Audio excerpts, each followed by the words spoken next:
Definitely. When I was telling Rod to die, and we was chopping it up earlier, I said, look, Nassim Richardson and Bernard Hopkins, you know what they always do that you don't hear your normal fighters and trainers do? They talk about their opponent and their weaknesses and their flaws. They're confident in what they can do. What they do is they like to look, dig you and dissect you and look at your flaws and look to expose those flaws in the ring. Let's talk about the setup, because I think what we try to do at GYGB is help you open your eyes. First of all, this is cinema. You're looking at us through a lens. So we can do some special effects, but we shoot it to you straight. Like, you gotta look at the way things are set up. When have you ever seen Bernard so nice? What does DMA stand for?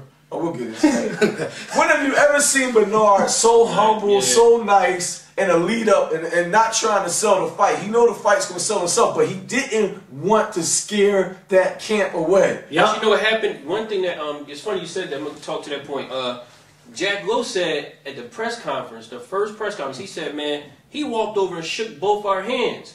He said, I thought he was going to come over and smack me. He said, I didn't know what was going on. He said, we just expected something totally different. And it was sort of like, he was like, oh, man, don't hit the old man. You know what I mean? Yes, you see him sitting on the, I wanted to call you so bad. Did you see him sitting on the couch with the towel like, I'm this old man, I look tired. He was barely doing his exercises. And I told y'all, any type of war is psychological warfare. What's the best thing to do? Not react. Not react. Because you don't know what this person's doing. You might think, oh, I got him, he's not saying nothing. And all y'all so-called writers out there who lazy or don't want to do your work and do your research and wanted your sound bites from Bernard. He didn't give that to y'all. So they all started sipping the Kool-Aid. You know I got to go on my writer's tyrant.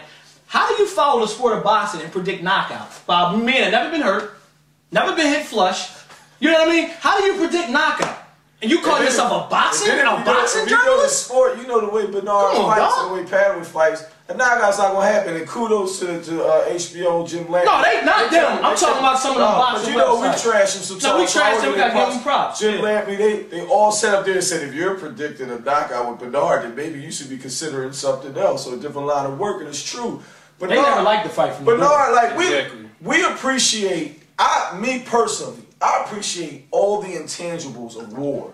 The psychological setup, the nuances within the war, the post reactions, because everything plays. Get your slickness together. Everything is tied into it. And people, we got to start understanding and looking at the sport with a clear lens. While we still talking about the training aspect of prior Bernard fights, I think another key element that was taken away from this fight was Mackie Shilstone. I think Mackie was a big distraction in the last fight.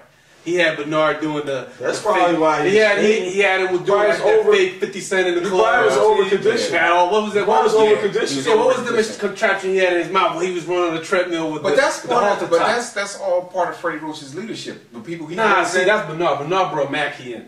And Mackie helped him get up to the 175 weight limit with Tarver. He helped him put the weight on right. And you gotta keep in consideration Joe. Joe's a whole different animal. Movement is constant movement. Yeah, but he's dealing with a freight train coming right at him, and he's very comfortable dealing with that. But he didn't throw nowhere near as many punches as he did in this fight. You already said why he won and what he studied to win. I don't particularly agree with that. Who are you talking about, Bernard? Bernard says that. Bernard's thing. Oh no, I thought you was. I'm sorry. I thought you was going to say Bernard said when he said I need to get motivated.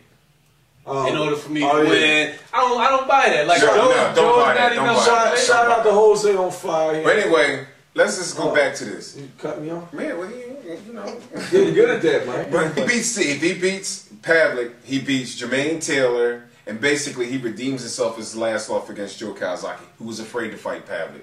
So he put a lot on a line. One thing that I don't like about Bernard beating Kelly Pavlik, the one thing I hate is now Joe is talking so much trash. Like, see, Kelly, I knew Kelly was trash. Would you like some? Hey, yo, you disrespecting me right now. Oh, no, God. I'm listening to you, man. See, but you're distracting the viewers out there. According to Big Mike, these are mints. See, you know what I'm saying? That's how you distract viewers. Do I need it? You don't like my comment, you don't like my statement. I'm right where you at. That's what Big Mike know. That's immense this week. Now, but what I'm saying is Joe Kawasaki now tried it. And another one. Let's go back. Let's go inside the numbers.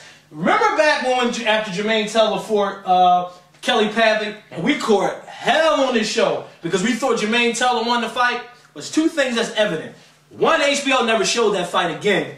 Two, after what you saw last night is pretty much Jermaine did a poor man version of what Bernard did last night. He kept his hands up, he was moving. Jack Lowe was yelling again. Kelly, I need you to wait. Go back to that fight. Jack Lowe was screaming and yelling at Kelly. He took his right hand. Yeah, he took his right hand away. But then on top of that, you got to remember too, what Jermaine did was something totally different he did in the first fight. He had more lateral movement. He had more lateral, right. And Bernard showed him that lateral movement, but like you said, a better tweaked up version. Exactly. But the difference between those two and what people don't see with Bernard is the nuances to go in within the fight. You're not gonna get the little pot shots in between the little bumps, the things that drain you. That Bernard does that psychologically breaks you down. The constant, like when Bernard hit him with the behind the ear shot, then he started talking to him. He's doing that because he psychologically knows his man is wounded. These are the little intangibles that Jermaine Taylor doesn't possess. And I don't want, now real quick, Robert, I don't want to hear this excuse about him going down to 160 because he was a 4-1 favorite in the fight. Everybody and their mother was predicting knockout. I mean, it was a lot of people picking Kelly by decision. Kelly came in heavier, right? He came in, I think he was one He was pound. 170. He came in 170. He came in 169. Right, 169. One fight night came in 174. But my point being, I don't want to hear all these excuses. This dude is 26 years old. You know what I'm saying? He was supposed to be the heir apparent. And Bernard took him to school for 12 straight. He didn't win a round in that fight other than that point that got deducted by Bernard. Shout out to Jose on Fire. Has a very good article basically with Bernard breaking down how he beat Kelly Pavlik. One thing we know for sure, Kawasaki is not going to fight Bernard no more. He says it's not going to happen. Even if he beats Roy. He's not. He said Bernard said he wants the winner of those two, and they're trying to hope that Roy wins. It's more this makes him even more afraid to fight Bernard. Right. Because if this Bernard shows up for that Kawasaki fight, and Bernard also said he's going out like this. He says he's been conserving himself, not taking a lot of risks because of his age. And he said he's going out. He said he's going out on this note. So you're going to see this Bernard from here on out. I've never been happier to be proven wrong in this fight. And the reason he said he beat Kawasaki, he said because Kawasaki's length, and he's so lengthy. You mean Pavlik. Pavlik. He said because of his length, when Kawasaki would throw, he said, I'm sorry, when Pavlik would throw, he would get inside. And he said he would throw, he would get in elbows length of him. He said he's so lengthy, it would take him too long to recoil the defense or counter him when he could let a lot of punches go inside. I also read something else too. Bernard was saying that he would constantly move. When he stepped to the left, Kelly didn't know how to readjust and reposition. No, to the right. No, he moved to Kelly's left, which means his right. Yeah, he would move away from the power, and when Kelly would pump the jab, would move. When the double jab would come, he would duck. He would duck. He could never land nothing. He would slip the first one, then duck the second one. Remember he kept doing that? And that's how he caused all that problems. But he took away the jab, and that's what you were there. Jack Lowe response was when Kelly started the double jab. The double jab, we got to start. He said, he said that from round 3. Shit, Jack, you been saying that since the plan B, C, or D. Right. Just double jab. But on top of that, they asked him, he said, what was your game plan going in the fight? Now listen to this. He said, hey, Jack. He said basically to back him up and to throw volume. Jack. Cement or tar. Jack, don't get mad. UPS is hiring because you know it's going to be a scapegoat. That's one partner. But it's going to be a scapegoat. Let's have some fair balance. No, we don't get fair balance. I'm going to give you some fair balance. On the flip side, though, we got to say Kelly did move up. He did take a fight with a very difficult opponent, and there's no shame in losing to a legend. There's no shame in losing to a legend. Let me keep it funky, Roddick Dog. That's what we do here on Girl Boxing.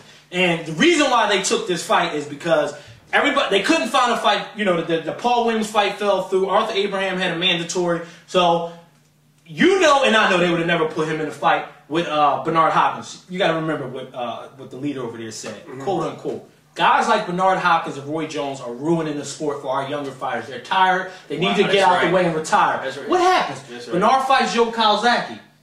Showed a little chinks in his armor, maybe he's a little old. Let's jump on this old man right now. You know, like Sleeve said, we don't just talk about boxing, we talk about the politics of the sport too. So what happened was they thought Bernard was sweet. My main thing with his trainer in the corner, I was like, see, That to me is what's wrong with boxing in terms of fighters developing into the caliber of elite fighters. It's like you don't have a lot of guys in the corners telling them the instructions that need to be. What does Jack Lowe do for a living? I pour concrete. There you go. There's your answer.